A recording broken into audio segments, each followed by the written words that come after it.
bem, estamos de volta para falar de política e quem mais entende dos bastidores da política paraibana está aqui comigo hoje nos estúdios. Paulo Roberto, boa tarde, seja bem-vindo. Tudo bem, Tiago? Tudo bem. O Pierre Tibério, que é o nosso diretor de imagem ali, perguntando se qualquer dia eu e você vamos chegar aqui com o cabelo lá Marcelinho, Paraíba, Marcelinho Cangula, com aquela chama luzes, né? Isso. Reflexo no cabelo. Não dá para nós dar? Eu acho que no seu pega mais, Paulo, porque no meu já estou ficando careca. Não, mas aí o pessoal vai dizer, peraí, é um programa de humor. Nessa idade, né? Também, né, Paulo? Não dá mais para a gente fazer isso não, né? Dá não. Eu acho que cai bem pro Tibério. Né? Vamos ver com ele. Robson já fez, já deu luzes nos cabelos. Herbert, o nosso cinegrafista, está pensando nisso também. É uma turma bem jovem aí, atual, que participa dessas rodas de pagode, o pessoal gosta de brincar. Pois bem, ontem, no final da tarde, houve um encontro, um despacho no Palácio do Planalto do presidente da República, Lula da Silva, com o presidente do IBGE, Márcio Postman. Nós, inclusive, divulgamos aqui na agenda oficial do presidente de ontem. Aí hoje saem números do IBGE maravilhosos para o governo brasileiro, dando conta de que muita gente saiu da linha de pobreza. Isso que é uma maravilha. O Brasil, o índice de desemprego caiu muito, está em 6%, praticamente não tem mais ninguém com fome. O país virou um paraíso pelos números do IBGE. E longe de nós aqui para contestar esses números, em absoluto. O problema é que o mercado diz outra coisa. Os economistas todos falam outra coisa. Então tem aqui um mundo do governo e tem um mundo paralelo dos economistas dizendo que a coisa não bate com a realidade. Ou seja, tem um mundo virtual e tem um mundo real. A vida real seria outra coisa. Mas deixemos isso de lado. O Ciro Gomes, que foi várias vezes candidato à presidência da República, foi ministro, foi parlamentar, você conhece bem, tem sido um dos críticos ferozes, contumazes do governo Lula. Há quem diga até que Ciro já está ensaiando uma outra candidatura. Ele disse, depois das últimas eleições presidenciais, que não disputaria mais, que o seu tempo passou, que hoje quer ensinar, fazer palestras e tal, mas tem dado cada cacetada no governo. Novamente, Ciro Gomes aqui na coluna. Vamos lá.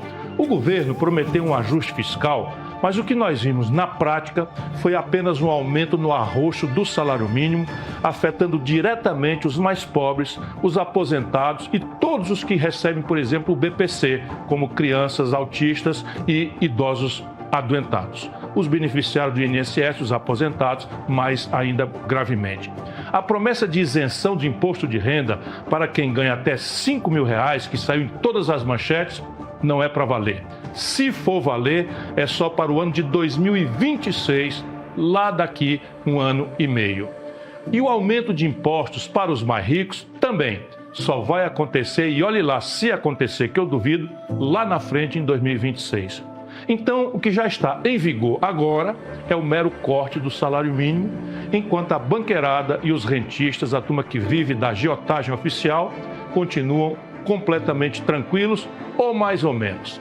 Além disso, o governo anunciou um pacote para economizar 327 bilhões de reais até 2030.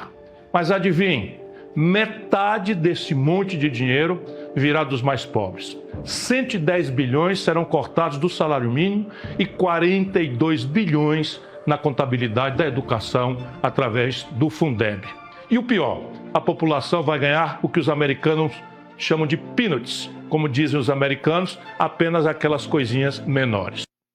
1 minuto e meio de cacetada, né? E foi muito mais coisa, é porque a gente cortou que não dá para mostrar tudo aqui. Então tem sido uma das vozes, né, que estão aí falando contra o governo, achando que está tudo errado. Ciro Gomes. Pois bem, a gente aqui mostra todos os lados. Num debate ontem, na Comissão de Segurança Pública da Câmara dos Deputados ou do Congresso Nacional, lá estava o senador Contarato, que é do estado do Espírito Santo. Senador, observando a fala de alguns colegas que andam dizendo, por exemplo, que a Polícia Federal de hoje é comandada pelo ministro Alexandre de Moraes, que Ricardo Lewandowski, que é o ministro da Justiça e da Segurança Pública, não manda em nada na Federal, quem manda é Alexandre. Eis que o senador Contarato, que é delegado de polícia, aposentado e está hoje no Senado, defendeu a Polícia Federal. Diz que a Polícia Federal brasileira não se submete a esse tipo de coisa e nem recebe na linguagem policial sugesta de ninguém. Vamos acompanhar o senador Contarato. Como ministro, ele não não tem aí o poder de direcionar, porque isso seria crime. Isso seria crime, isso seria advocacia criminal, isso seria advocacia administrativa. Então eu tenho que aqui enaltecer, eu fui delegado por 27 anos. Nenhum chefe de polícia chegou para mim falando, você indicia ou você não indicia? Você faz ou você não faz? Olha, nós temos ali o poder discricionário da autoridade policial, que ela vai coletar provas de natureza objetiva, como laudos, provas subjetivas, e ao final vai concluir aquele inquérito e vai remeter ao titular da ação penal, que é o Ministério Público. Nós não podemos inverter essa ordem e falar que não, porque o governo do presidente Lula está dirigindo uma condução. Nada disso. Opiniões divergentes, né? Esse debate seguiu, se alongou, teve momentos de muito, digamos, calor humano, de exaltação de deputados e também de senadores. O presidente Lula da Silva tem uma agenda que está sendo cumprida agora em Brasília. Nós mostramos para você. Começou com o despacho com Carlos Lupe, que é o ministro da Previdência Social. Isso. Depois um encontro com representantes do Conselho Geral de Confederação Sindical Internacional, sindicalistas de várias partes do mundo. À tarde tem aquele despacho diário com o doutor Marcos Rogério de Souza, que é advogado do Palácio do Planalto. Depois ele recebe Nízia Trindade, que é a ministra da Saúde, acompanhada do prefeito do Rio de Janeiro, Eduardo Paes. Em seguida, Rui Costa, da Casa Civil, e a agenda será concluída com Luiz Marinho, que é o ministro do Trabalho e do Emprego. São os compromissos do presidente Lula para esta quarta-feira. E é claro que daqui a pouco Napoleão de Castro virá de Brasília com muito mais novidades, porque Brasília está fervendo nessa reta final dos trabalhos em 2024, porque tem aquela proibição de Flávio Dino da liberação das emendas. O próprio governo ontem pediu ao Supremo que liberasse 80 bilhões, dinheiro demais, 7 bilhões, 8 bilhões, é algo assim, para que os parlamentares se acalmem um pouco e votem os projetos e a PEC enviada pelo governo. Tem muita coisa acontecendo em Brasília. Por aqui, o governador João Azevedo anunciou ontem, entregou, aliás, às forças de segurança do Estado, Tiago e amigos, 230 novas viaturas. Eita, olha aí, bastante. Viaturas novas, João Azevedo entrega 200 e tantas novas viaturas, destacando investimentos na segurança pública. Isso aí é no pátio, no estacionamento do estádio Almeidão, lá em João Pessoa. Foi o local onde essas viaturas, você vê aí, foram perfiladas e a partir daí distribuídas para várias cidades do estado. Carros 0 quilômetro. Foi-se aquele tempo em que viaturas policiais pegavam no empurrão aqui na Paraíba, né? Agora é tudo novinho.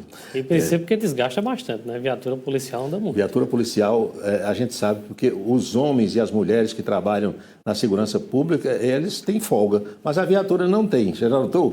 Uma turma sai de serviço aqui e entrega a viatura para outra turma, para outro pessoal que está de serviço. E aquele carro começa a rodar de novo. É assim, e precisa de manutenção, porque uma hora vai quebrar, vai bater em alguém, vai bater no outro carro, nas perseguições policiais. Isso tudo acontece. Mas não foi só isso. João Azevedo também determinou a compra de câmeras corporais para uso nos policiais civis, militares e nos bombeiros militares também, modernizando a nossa força de segurança. 500 câmeras corporais para as forças de segurança pública do estado da Paraíba. Tem outro flagrante, olha aí, governador João Azevedo anuncia câmeras corporais para policiais militares e destaca a importância das imagens nas investigações. Aliás, Paulo, tem sido uma tendência mundial esse uso de câmera, né? Isso começou, acho que na Europa, na Inglaterra, né? E de lá para cá se alastrou pelo mundo. Eu acho que é bom para o policial e para a sociedade. Sim. Porque o policial que age corretamente não vai temer câmera corporal de jeito nenhum, não é? Isso. E para a população também, porque é bom que a gente diga aqui que o policial erra, mas a sociedade também erra. E normalmente quando se divulga na televisão, quando se manda aqui para a gente um vídeo de uma agressão policial, de alguma coisa assim, só chega aquela parte onde o policial está agredindo. Nunca mostram o que provocou aquela reação do policial, que é um homem igual a mim e a você, que tem suas reações, que, né? Às vezes o policial é provocado, é xingado, é achincalhado, tem uma série, é agredido, aí não mostram essa parte, só mostram a parte onde o policial reage.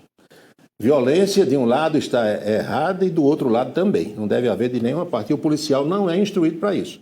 Nos cursos de formação não ensinam a sair batendo em ninguém, a sair agredindo ninguém. É claro que alguns acabam fugindo dessa, digamos, orientação. Vamos à boca maldita de hoje? Vamos lá?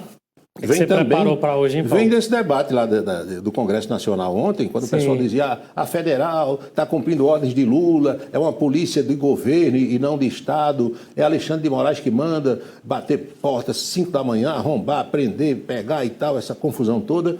E, de repente, surge lá o deputado Gilvan da Federal, é assim que ele é conhecido, foi assim que ele foi votado, porque ele é agente da Polícia Federal e elegeu-se deputado pelo Partido Liberal do Espírito Santo. E ele disse que quem dá as ordens à Polícia Federal não é o ministro Ricardo Lewandowski, olhando no olho de Lewandowski. Perguntou quem manda afinal na Federal, da qual ele faz parte. É Alexandre de Moraes ou é Ricardo Lewandowski? É a nossa boca maldita de hoje que vem do Congresso Nacional. Ninguém. A Polícia Federal hoje, ela não é mais uma polícia de Estado. A Polícia Federal a qual eu pertenci não era de direita, não era de esquerda, não era de centro. A Polícia Federal sempre nos fez acreditar que a lei era para todos. Mas, infelizmente, hoje, nós não vivemos essa realidade no Brasil por conta da cúpula da Polícia Federal e de meia dúzia de delegados. Eu não sei mais quem é o chefe da Polícia Federal, se é o ministro da Justiça ou o ministro Alexandre de Moraes. Eu gostaria de tirar essa dúvida com Vossa Excelência. Ministro, o senhor disse que está inconformado com as convocações. É só a cúpula da Polícia Federal parar de perseguir idosas, cabeleireiras, manicures, padres, parlamentares de direito como o deputado Marcel Van Hatten, eu, Cabo Gilberto e tantos outros. Parar de perseguir menores de idade, como a Mariana, filha do jornalista Oswaldo Estáquio. Nós não vivemos mais numa harmonia entre poderes, que Vossa Excelência disse, nós não vivemos. Uma única pessoa, o ministro Alexandre de Moraes, manda e desmanda no nosso país. Os deputados do PT, o senhor falou do artigo 53, os deputados do PT sempre xingaram, ofenderam o presidente Jair Bolsonaro. E era considerado imunidade parlamentar. Quando hoje nós temos deputados de direita aqui levantando a sua voz, não é mais imunidade parlamentar. O que eu vejo como policial? Os deputados de esquerda podem tudo. Podem roubar, podem até ser pegos com dinheiro na cueca. E são liberados. Agora é crime criticar um delegado da Polícia Federal. Horroroso, um debate muito acirrado no Congresso Nacional. E é claro que você que nos assiste, você que acompanha tudo isso, vai fazendo aí o seu juízo de valor sobre essa situação pela qual estamos passando no Brasil, Tiago. É isso. Paulo, muito obrigado pelas informações, Thiago. Sempre muito ali no pé, né? Sempre muito factuais. Vamos à luta. Obrigado. Até amanhã. Agora chegou a hora de acompanhar as novidades da política direto de Brasília com Napoleão de Castro. Tiago Marques, meu abraço, cumprimentar a você, ao nosso telespectador, a nossa equipe, grande Paulo Roberto, aí sempre, né, com a sua boca maldita e com as informações dos bastidores da política em nível local e também em nível nacional, essa figura extraordinária chamada Paulo Roberto.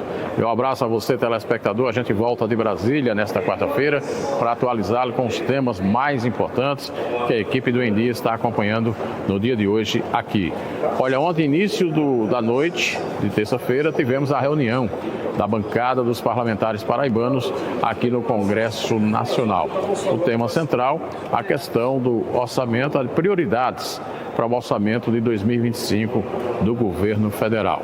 Ainda há, de certa forma, uma definição, algumas mudanças. Tínhamos 15 eixos, já que são 15 parlamentares, 15 eixos de indicação, agora serão só 8, e tudo isso está levando exatamente a um trabalho grandioso por parte da coordenação da bancada na definição dessas prioridades. Há, de certa forma, ainda incertezas.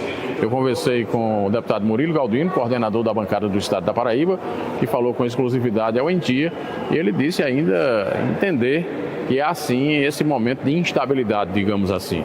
É verdade, saímos a semana decisiva esses últimos dias, mas não temos uma certeza ainda, nem por parte dos consultores da casa, nem por parte das comissões, ainda estão em definição. Temos a lei que foi votada e sancionada pelo presidente Lula, mas depois disso hoje teve uma decisão do ministro Flávio Dino que faz algumas modificações, então ainda estamos analisando. Temos a certeza que já está definido a redução dos eixos da bancada de 15 para 8, isso já gerou um problema muito grande para nós possamos atender os eixos que são de interesse dos parlamentares, dos deputados e dos senadores, e os eixos que são de interesse nosso também, mas que é uma questão mais específica contra as universidades, alguns órgãos que tinha acostumado a atar os eixos desde o início, quando eram 15 eixos. Agora, com essa redução para 8, temos que desagradar alguma e agradar outros, mas deixando bem claro que todas as instituições, todas as entidades podem sim receber recurso de emendas parlamentares, não sendo pela emenda de bancada, mas os parlamentares parlamentares tenham meio das suas emendas individuais, emendas de comissão, que possa atender essas instituições. A seguir tem as notícias do esporte. O basquete Unifacisa inicia a venda de ingressos para as 2 partidas na Arena. E veja os jogos amistosos dos times